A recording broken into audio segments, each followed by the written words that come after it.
The rain had been falling since late afternoon.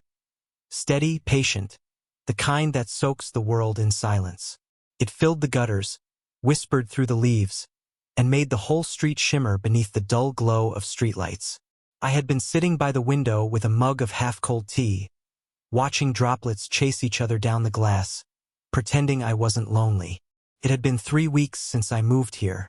3 weeks since I unpacked half my boxes and left the rest stacked in corners, waiting for a future I wasn't sure I wanted to decorate for. The house was small, barely enough space for a dining table and a couch. The fridge hummed in the kitchen, mostly empty except for milk, eggs, and a jar of pickles I didn't remember buying. After my last relationship ended, I told myself a new start would be healthy. Somewhere quiet. Somewhere I didn't know the sound of anyone's laughter but my own. But silence, I've learned, can be cruel company. So when the knock came, I jumped. It wasn't loud, just 3 gentle taps. But in that stillness, it sounded like a rescue. I hesitated before opening the door. Through the frosted glass, I saw a blur of motion. A man standing beneath the porch light, rain dripping from his hair and shoulders. When I opened the door, the smell of wet pavement and earth came rushing in. "Hey," he said, breathless but smiling. "Sorry to bother you. I live next door. I was wondering if you had any sugar. My wife's baking and we just ran out." He held out a small, empty cup, an actual coffee mug with a chipped rim and the faded logo of a hardware store. The rain had dampened his shirt enough to cling to his chest, and water dripped from his jawline when he brushed a hand through his hair. For a second, I forgot to answer. "Sugar?" he prompted, his voice warm and almost apologetic. "Yeah, of course," I said quickly, stepping aside. "Come in before you drown." He laughed, that kind of low, effortless laugh that fills a room without trying. Inside, I went straight for the cabinet, reaching for the jar that hadn't been touched since I moved in. "You can just take it," I said, handing him the whole jar. "I don't really bake." He smiled again, that easy, disarming kind of smile that makes you feel seen. "That's kind of you, but I just need a cup or two." He hesitated, then added, "Mind if I wait here a minute? It's coming down hard." "Not at all," I said. "Want some coffee? Coffee at this hour?" "Sure, why not?" he said, chuckling as he placed the cup on the counter. While the coffee brewed, I tried not to stare. He was probably early 40s, strong shoulders, sun-kissed skin, the faint trace of stubble along his jaw. His hands were rough, the kind you only get from real work, gardening maybe, or fixing things around the house. When he rubbed his palms together to warm them, I caught a glimpse of a gold ring, simple, worn, no nonsense. I shouldn't have noticed how it gleamed under the kitchen light. He looked around the kitchen, taking it in. "You just moved in, huh? 3 weeks ago. Welcome to the neighborhood," he said, leaning against the counter. "I'm Michael. We live just over the fence, the gray house with the maple tree." "Nice to meet you, Michael. I'm Aaron." He nodded, eyes drifting to the window. The rain was relentless now, bouncing off the glass like tiny fingers. "Feels like it's never going to stop," he murmured. "Yeah," I said, pouring him a cup of coffee. "But I kind of like nights like this. Makes everything feel slower." He took the mug, his fingers brushing mine. Just a brief, innocent touch, but enough to send a small jolt through me. "You sound like my wife," he said, grinning. "She says rain makes her nostalgic. I just think it ruins my plans to mow the lawn." I smiled back, trying to seem casual, even as I studied him quietly. There was a softness in his eyes that didn't quite match his teasing tone. Something tired, something gentle. "So what do you do, Aaron?" "I write," I said. "Mostly freelance stuff. Articles, short fiction, whatever pays the bills." He raised an eyebrow. "A writer? That explains the quiet house. My wife says I'd go crazy alone." "I might be halfway there," I said, half joking. He laughed again, an easy, warm sound that filled the kitchen. For a moment, it didn't feel like I was talking to a stranger. He told me about his job managing a hardware store, about how he and his wife moved here years ago because it was a good place to settle. The way he said it, settle, carried a weight I couldn't ignore. "Do you like it here?" I asked. He took a sip of his coffee, thinking. "It's quiet, predictable. Sometimes that's good. Sometimes," he trailed off, glancing toward the window. "Sometimes it's too quiet." Something in the way he said it made my chest tighten. Outside, the wind picked up. The power flickered once, twice, then steadied.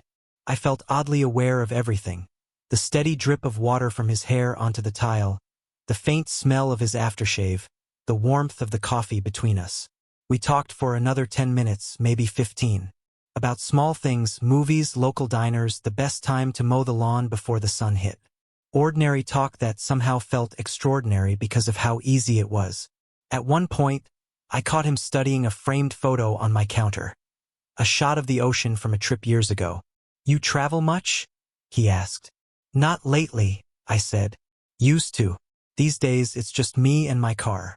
Kind of lost the taste for airports." He nodded like he understood that better than I meant him to. The rain began to lighten, turning from a roar to a whisper. Michael set his mug down, glancing toward the door. "Guess I should get back before my wife wonders what happened to me." He smiled, but it didn't quite reach his eyes this time. "Thanks for the sugar and the coffee," he said. "I'll return the favor sometime." "Anytime," I replied, and meant it. He hesitated for a second, as if he wanted to say something more, then simply nodded and stepped out into the soft drizzle. I watched him walk across the yard, his shoulders disappearing into the fading rain, the faint glimmer of his ring catching the last of the porch light. When I closed the door, the silence returned, but it felt different now. Not empty, charged. I washed the mugs, wiped the counter, then stood by the window again. The rain had stopped. The street was quiet, but in the stillness, my pulse still beat with something restless, something new. Through the thin curtain, I could just make out the outline of Michael's house, the faint glow from a kitchen window, the shadow of movement inside. I told myself not to think about him, that it was nothing, just a neighbor, just a borrowed cup of sugar. But I couldn't shake the feeling that something had shifted, even in that brief moment. I didn't know then he wouldn't just borrow sugar. He'd borrow time I couldn't give back. A few mornings passed before I saw him again. The rain had gone, leaving the air thick and green, the kind that smelled of damp soil and grass freshly cut by someone with too much free time. I was watering the tiny garden that came with the house, a few stubborn tomato plants, 2 dying ferns, when I heard his voice from over the fence. "Morning, writer man," Michael called, cheerful and teasing. I turned, startled, but smiled. He was standing on the other side, holding a mug, hair slightly messy, t-shirt clinging from the humidity. The sight of him felt like sunlight I didn't know I missed. "Morning," I said. "No sugar emergencies today?" He laughed. "Not yet, but I've got coffee this time. Want some?" I shook my head. "Already on my second cup." He leaned on the fence, arms folded casually, like someone who belonged there. "You settling in okay?" I nodded, trying to, still figuring out which grocery store doesn't overcharge for bread. He chuckled softly, sipping his coffee. "You'll get used to it. This neighborhood's quiet, sometimes too quiet." I noticed then how his eyes wandered, not aimlessly, but searching. He looked toward his house, toward a window on the upper floor. His phone buzzed in his hand, and he glanced down, then quickly flipped it face down on the fence. His smile came a beat too late. I didn't ask. We kept talking small things. Weather, local shops, the neighbor's loud dog that barked at everything but burglars. He told me he managed a hardware store in town, that he liked working with his hands more than sitting behind a desk. I told him I wrote for a living, though lately it felt more like writing to stay sane. "Maybe you'll write about this place," he said. "Quiet neighborhoods have stories too." "Maybe," I said, "but most of them don't knock for sugar at night." He laughed. An easy, genuine laugh that made the air feel lighter. That became our rhythm. Days bled into weeks, and soon our conversations became part of the landscape. The creak of the back gate, the rattle of my watering can, and Michael's voice drifting across the fence. Sometimes he'd hand me a cup of coffee, Other times I'd pass him a spare nail or screwdriver when he was fixing something in the yard. The fence felt less like a boundary and more like a bridge. But there were moments, small cracks, where the mood would shift. He'd glance at his phone mid-conversation, his brow furrowed for a heartbeat before smoothing back into that familiar smile. Once, when I joked that he seemed busy, he shrugged and said, "Just life. You know how it is." I didn't, not really, but I nodded anyway. One Saturday afternoon, I was on a ladder trying, and failing, to fix a loose gutter when Michael appeared, hands in his pockets. "You're gonna break your neck," he said, looking up at me. "I'm fine," I said, wobbling slightly for emphasis. He shook his head.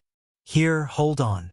Before I could argue, he took the ladder from me, steady and confident, climbing up like he'd done this 1,000 times. I handed him a screwdriver, watching the muscles in his forearms tighten as he worked. The ring on his finger caught the sunlight again. "There," he said after a few minutes, climbing down. "You just needed to resecure the bracket." "Guess I owe you one," I said. He smiled. "I'll take payment in lemonade. It's too hot for anything else." We went inside. I poured 2 glasses and handed him one. We sat by the open window, the soft buzz of summer in the air. "You always this helpful with your neighbors?" I asked.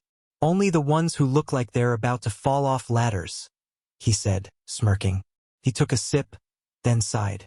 "You know, sometimes I forget what it's like to just sit and do nothing. No errands, no arguments, no schedule. Just this." His voice carried something unspoken, fatigue maybe, the kind that doesn't come from work. I studied him quietly, wondering what his wife was like. He mentioned her sometimes, always in passing. Her garden, her family, the bakery she loved, but never in a way that felt alive. "You okay?" I asked, careful not to sound intrusive. He looked up, startled, then smiled faintly. "Yeah, just thinking. She and we've been married a long time." He paused, turning the glass in his hands. "People change. Or maybe we just stop seeing each other. You know?" I didn't know what to say, so I stayed quiet. The air between us grew heavy, filled with the hum of distant cicadas and the faint sound of sprinklers somewhere down the block. He looked out the window, lost in thought. "She doesn't look at me the same anymore," he said finally. "I can't blame her. I'm not who I was when we met." I wanted to ask who he was now, but the question felt too intimate, too dangerous. Instead, I said softly, "For what it's worth, you seem like a good man." He looked at me then, really looked, and for a fleeting moment, I felt like he wanted to believe it. He smiled, small but real. "Thanks. Not sure I hear that much these days." After he left, I found myself thinking about that look, the kind of gaze that lingers in your mind long after it's gone. The days that followed blurred into a gentle routine. Morning coffee by the fence. Afternoon chatter about meaningless things that somehow meant everything. Sometimes he'd borrow tools. Sometimes he'd just wander over under the excuse of checking on the tomatoes. We both knew it wasn't really about the tomatoes. In the evenings, I'd hear faint sounds from his house, voices raised, then muffled, the clatter of dishes. I pretended not to notice, though every sound seemed to echo through the fence into my chest. Then one evening, the air turned golden, and I found him sitting on his porch steps, staring at the sunset. I walked over, leaning on the fence. "You look like a man solving the universe." He smiled weakly, just trying to remember what it felt like before everything got complicated. I sat down on my side of the fence, mirroring him. The air was warm, painted orange and pink by the dying sun. He said quietly, "Sometimes I just come out here to remember I still exist." The line hit harder than I expected. There was no self-pity in his voice, just quiet truth. We sat in silence for a long time, watching the light fade. The only sound was the rustle of leaves and the soft creak of wood as he shifted beside me. "I used to think love fixed everything," he said eventually. "Now I think it just shows you where you're broken." I looked at him, wanting to say something, anything, but words felt clumsy, so I stayed still.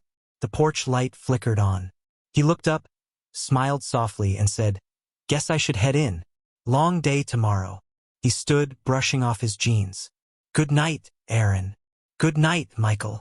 He lingered for a second, like he wanted to add something, then turned and disappeared into the shadows of his yard. I stayed where I was long after he'd gone. The night air had cooled, but warmth still clung to the fence, like it remembered his presence. That evening, I realized how easily a quiet friendship could become something more. A tether, invisible but undeniable. I told myself it was harmless, just two neighbors talking, just someone to fill the silence. But deep down, I knew better, because for the first time in years I felt seen, even if only across a fence. Even if I was just a secret he didn't yet know he was keeping. The rain started like a whisper against the windows, the kind that felt harmless at first. By nightfall, it had turned fierce, pounding on the roof like fists trying to get in. The wind howled through the cracks around the door, rattling the blinds, making the whole house groan as if the walls themselves were cold. I'd been sitting on the couch, laptop open, pretending to write. The cursor blinked on a blank page. Steady, patient, accusing. Words wouldn't come. They never did on nights like this. Nights that reminded me of what loneliness sounded like. A flash of lightning lit the living room white. One beat later, thunder cracked so loudly it felt like the sky had split in two. The lights flickered once, twice, then went out completely. For a few seconds, there was just silence. Not the gentle kind. The kind that feels alive. I reached for my phone, turned on the flashlight, and sighed. Then came the knock. 3 sharp raps, almost lost under the sound of the rain. I hesitated. At this hour, nearly midnight, it could only be one person. When I opened the door, Michael stood there, drenched, hair plastered to his forehead, shirt clinging to his chest. He looked like he'd walked straight out of the storm. "Power's out next door," he said, voice breathless. "Mind if I waited out here?" For a moment, neither of us moved. Rainwater dripped from his sleeve onto the floor. His eyes searched mine, half apologetic, half desperate. "Of course," I said, stepping aside. "Get in before you freeze." He entered with a shiver, rubbing his arms. I grabbed a towel from the hallway closet and handed it to him. "Thanks," he muttered, drying his hair, then his face. The power outage had turned the world into shadows and outlines. The only light came from my phone's glow, bouncing weakly off the walls. I found a few candles in a drawer, leftovers from the move, and lit them one by one. Their soft glow filled the room, gold and trembling. Michael's face looked different in candlelight. Softer, more honest somehow. "Do you want a dry shirt?" I asked. He shook his head. "I'm fine. Just needed to get out for a bit." Everything went dark and he trailed off, eyes darting toward the window. Didn't want to sit there alone. Something in his voice made me pause. "Is your wife home?" He hesitated. "She's at her sister's for the week." That explained the quiet, and the weight in his tone. I nodded slowly. "Then you're welcome to stay until the power's back." We sat down on the couch. The rain had turned relentless, hammering the roof like it was trying to drown the world. Lightning flared outside, bleaching the room for a second, followed by thunder that shook the walls. He leaned back, eyes half closed, towel draped across his shoulders. "You ever notice how storms make everything feel smaller?" he said quietly. "Like the world's folding in on itself." "I know what you mean," I said. "They make you aware of what's missing." He looked at me then, a long, searching glance that felt heavier than it should have. After a few minutes, I made coffee, more for something to do than for comfort. The candlelight flickered across his face as he watched the steam rise from his cup. "It's funny," he said softly. "When you live with someone long enough, you stop talking. You start communicating through silence. What's missing in the fridge, what isn't folded, what's left unsaid." I didn't interrupt. He wasn't really talking to me, he was talking into the dark. "I used to think marriage meant safety," he went on. "Now it just feels like invisibility. I walk through my own house, and it's like I'm not there, like I'm just an echo bouncing off the walls." I didn't know what to say to that, but I understood it. Too well. I get it, I finally said. Silence can feel heavier than shouting. At least shouting means someone still cares enough to make noise. He laughed, quiet and bitter. Yeah, guess you could say I miss being yelled at. The thunder rolled again, shaking the windows. We sat there, two strangers bound by proximity and rain, the air between us thick with unspoken things. He looked at me suddenly, eyes glinting in the candlelight. You ever feel like life's just waiting for you to make one wrong move? All the time, I said. That got a smile out of him. A real one this time, small but warm. You're easier to talk to than most people I know, he said. I think that's because I'm not part of your life, I replied quietly. It's easier to be honest with someone who doesn't expect anything. His expression softened. Yeah, maybe that's it. For a while, neither of us spoke. The storm outside filled the silence for us. The hiss of rain, the rumble of thunder, the faint creak of the house breathing in the wind. Then lightning flashed again, bright, blinding, and for a second I saw him looking at me. Not the casual glance of a neighbor, not the friendly warmth from over the fence. Something rawer, lonelier. The thunder followed, loud, shaking the air, but neither of us flinched. The candles flickered violently, shadows dancing across the room. I could see the rise and fall of his chest, the droplets still clinging to his neck, the faint tremor in his hands. He spoke first, voice low. I shouldn't be here. I know, I said. Another silence, deep, electric. Then he leaned forward slightly. But I don't want to leave. My heart was a drum in my chest, each beat syncing with the rhythm of the rain. Michael, I started, but the word fell apart before I could finish. He didn't move closer. Not yet. But his eyes did, searching mine for something neither of us could name. And when the next lightning bolt flared through the window, we moved at the same time. It wasn't a decision. It wasn't planned. It was instinct. Two lonely souls colliding in the space between fear and need. His lips met mine, hesitant at first, then desperate. There was rain on his skin, salt on his mouth, the warmth of someone who hadn't been touched like this in too long. I felt the roughness of his hands as they found my shoulders, the shiver in his breath when he pulled back, uncertain, then leaned in again. It wasn't lust. It wasn't about wanting. It was about being seen, if only for a moment. About the ache of being forgotten by the people who were supposed to remember you. When he finally pulled away, we both sat frozen. The sound of rain filled the void. I'm sorry, he whispered, voice cracking. I don't know what I'm doing. I shook my head. You don't have to explain. He laughed softly, a broken sound. I think that's the problem. I've spent years not explaining.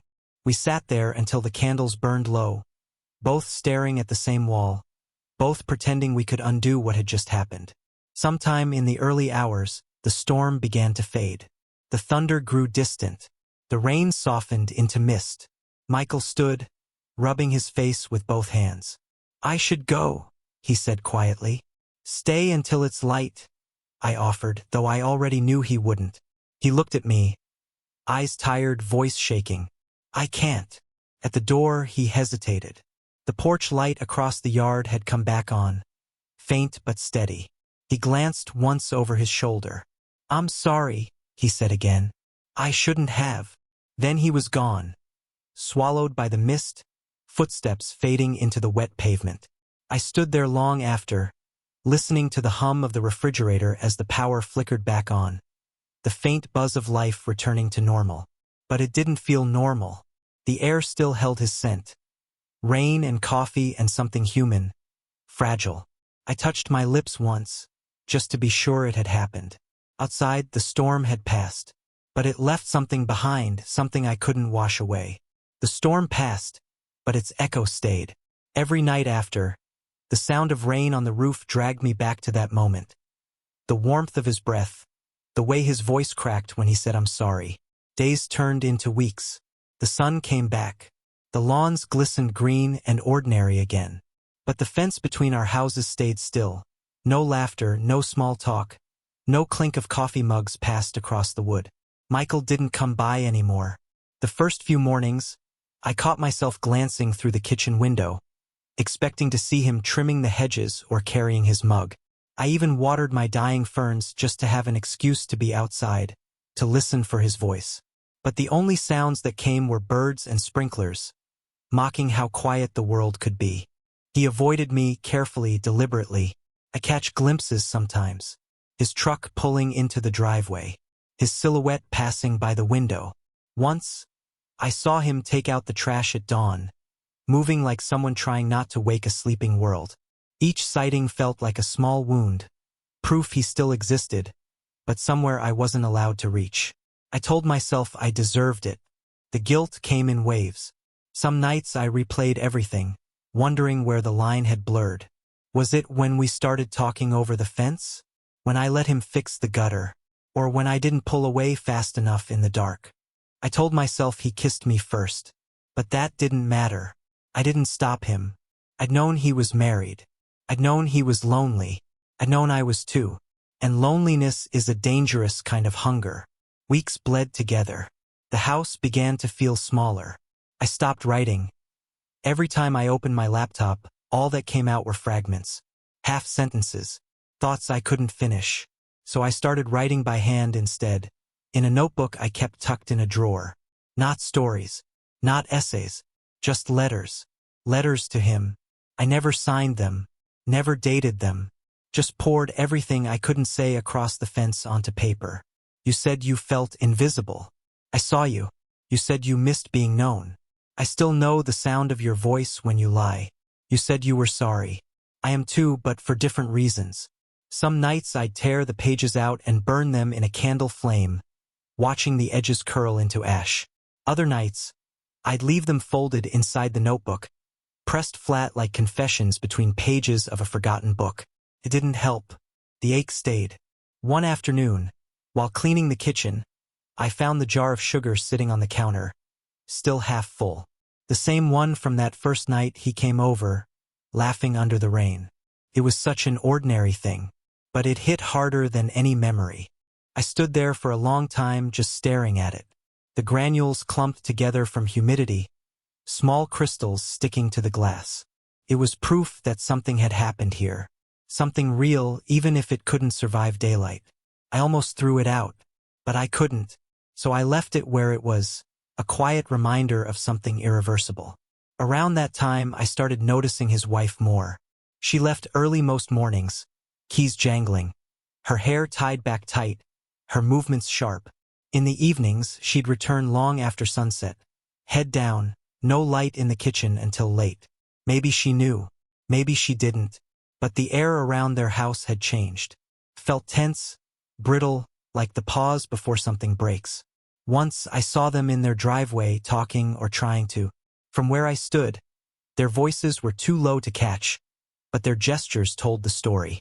His shoulders slumped, her stiff arms folded across her chest.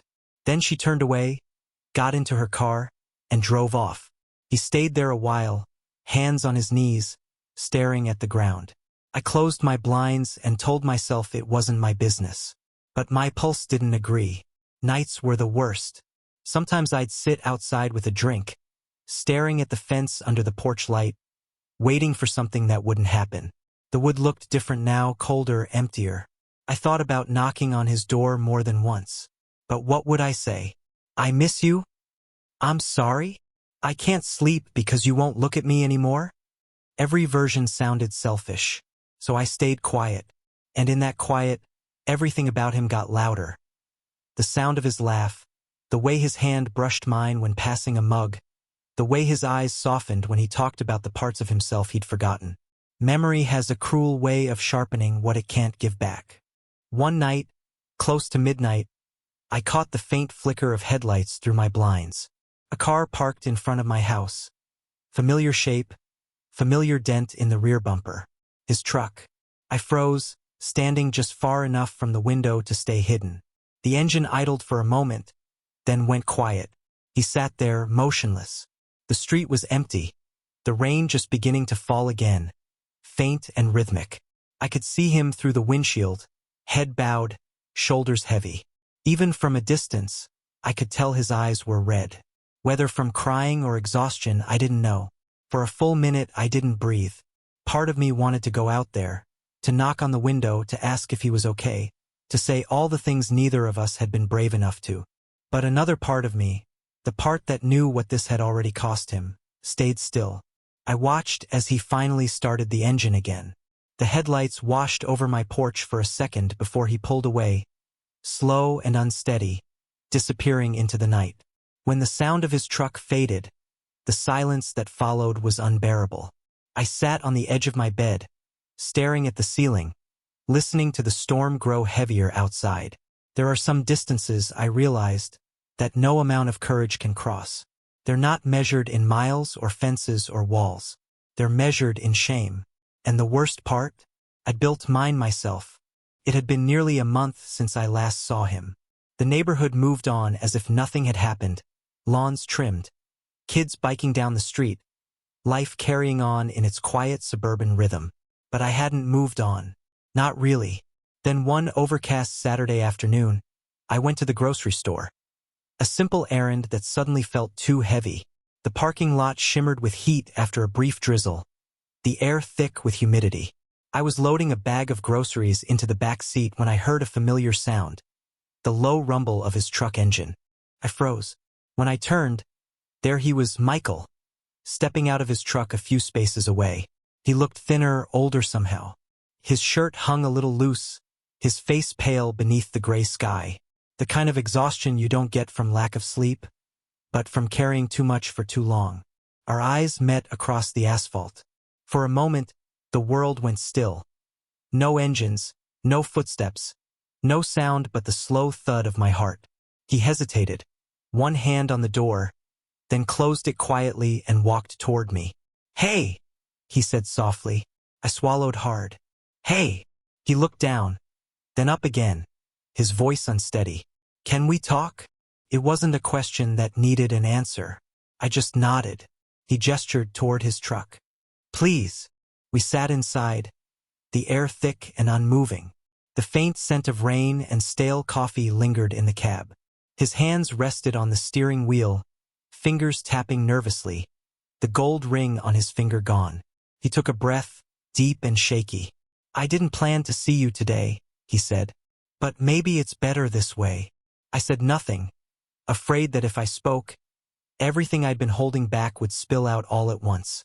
He looked straight ahead, eyes fixed on nothing. "My marriage is over." The words landed like distant thunder. Not loud, but impossible to ignore.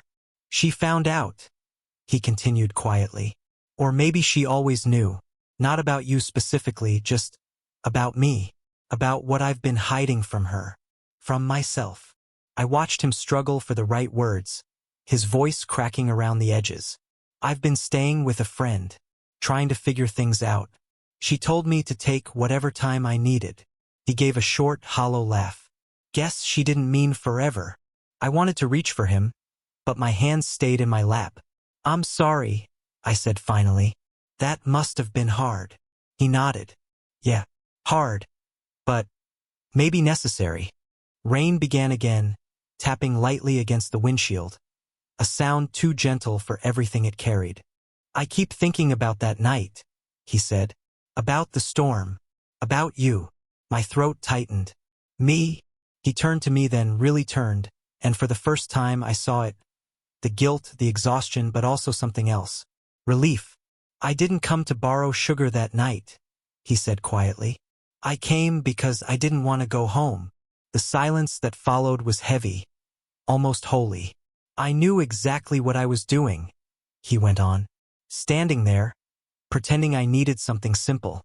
But what I really wanted was to not feel alone for a few hours." He laughed weakly, rubbing his hands together. "I thought I could borrow a little comfort and leave it behind when I went home. But I couldn't.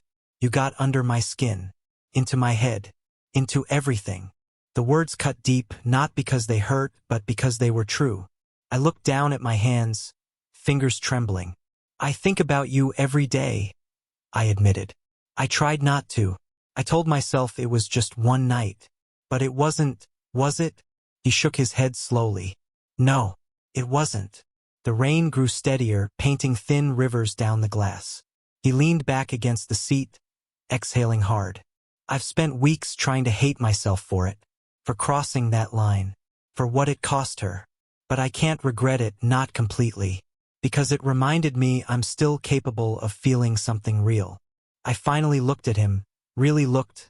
The stubble on his jaw, the veins in his hands, the faint crease between his brows that deepened when he was thinking too hard. You don't have to justify it to me, I said softly. He turned toward me, eyes wet but steady. I'm not. I just needed you to know it wasn't about escape. It was about finding a piece of myself I'd lost a long time ago. Something inside me cracked.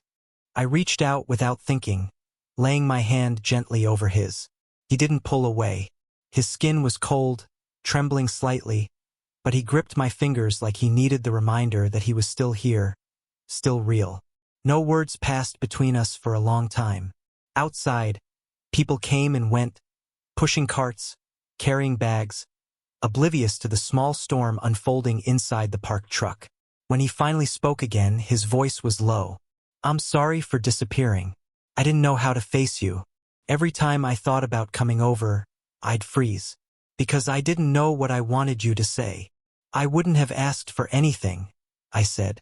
I know, he said softly. That's what made it harder. We both smiled, faint, sad, human. The rain began to slow, the clouds thinning to pale silver. A single streak of sunlight broke through, cutting across the dashboard and catching the faint shimmer of his tears. He looked down at our joined hands, then at me. You don't owe me anything, I said. He gave a small nod, his lips parting in a whisper. Maybe not, but I still owe myself the truth. His hand tightened briefly around mine before letting go. And just like that, I knew our story had reached its quiet, inevitable turn. Not an ending, not yet, but the kind of pause that life gives before it starts again in a new direction. He turned the keys halfway, the engine humming softly. I'll be okay, he said, almost to himself. I opened the door, stepping out into the damp air. I know. He gave me one last look. Not pleading, not regretful, just honest. And then smiled the smallest smile I'd ever seen. The kind that meant thank you even if the words never came. As I walked away, I heard the engine start fully. I didn't turn around.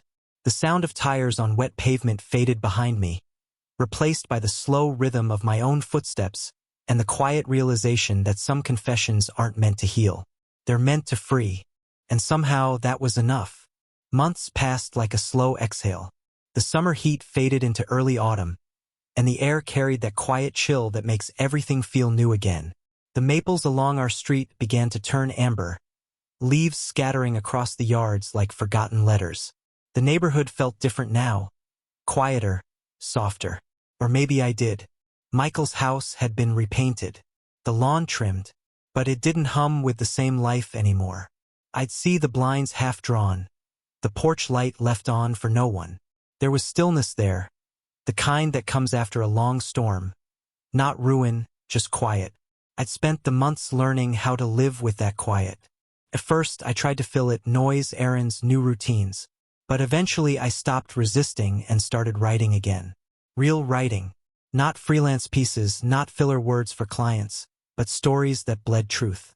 I'd sit at my desk by the window and let the words find me. Sometimes they came easy. Sometimes they came with the ache of memory. I never used his name, but I didn't have to. Every story I wrote carried a trace of that night, of that borrowed sweetness, of the silence that followed. And in a strange way, it helped.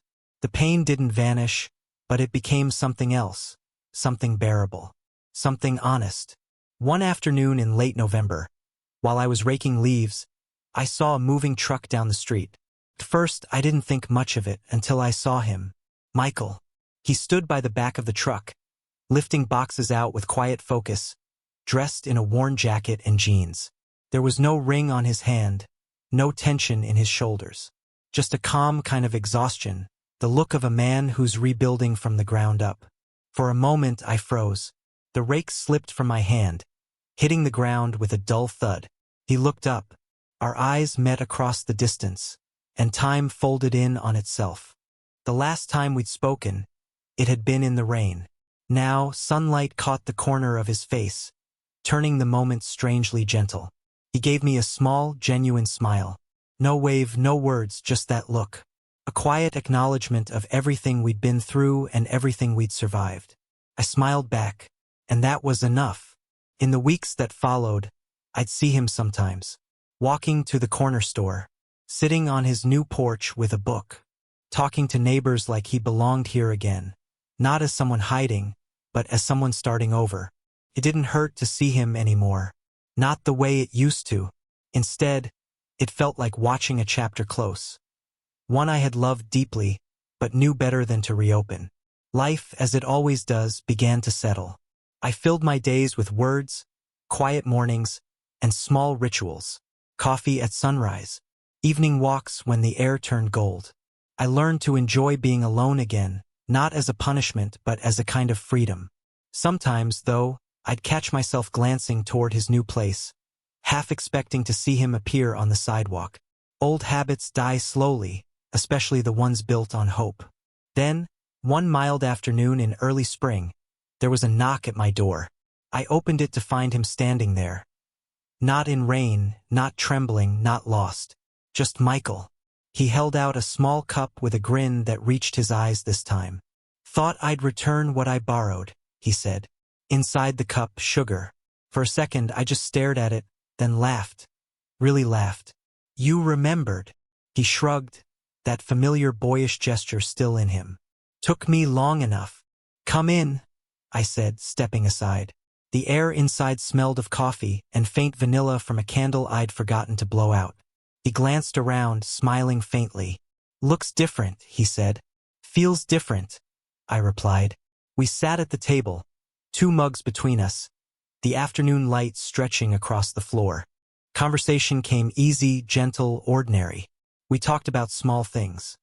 His new job managing a local hardware branch, the quiet of his apartment, my writing, the tomatoes that somehow survived another winter. No heavy silences. No ghosts of the storm. Just 2 people learning how to exist again without the weight of what if. At one point he said, "You know, I never thanked you." "For what?" "For listening. For seeing me when I couldn't see myself." I looked down at my mug, watching the ripples fade. "You didn't owe me that." "Maybe not," he said softly. "But I owe it to the person I was then, to know that I wasn't invisible after all." He smiled again, and there was peace in it this time. Not longing, not guilt, just quiet acceptance. We finished our coffee, talking about nothing and everything. When he stood to leave, he said, "I'll bring the cup back soon." I smiled. "No rush. I've learned you can take your time." He laughed. A real laugh, the kind that filled the room without echoing regret, and stepped into the sunlight. That night, I sat at my desk again, the sugar cup beside me, half empty, half full. I wasn't sure which. The words came easily. I wrote about borrowed things. Time, forgiveness, love that didn't last but still mattered. About how some people come into your life not to stay, but to wake something sleeping inside you. And as I wrote, I realized something simple and true. I wasn't waiting for him anymore. I wasn't waiting for anyone. But I was grateful for the storm, the silence, and everything between. He came to borrow sugar once, and for a while he borrowed me too. But what he left behind wasn't loss. It was proof that connection, even brief, even broken, can still mean something. I closed my notebook, the night air drifting through the window, soft and cool. Outside, the street was quiet.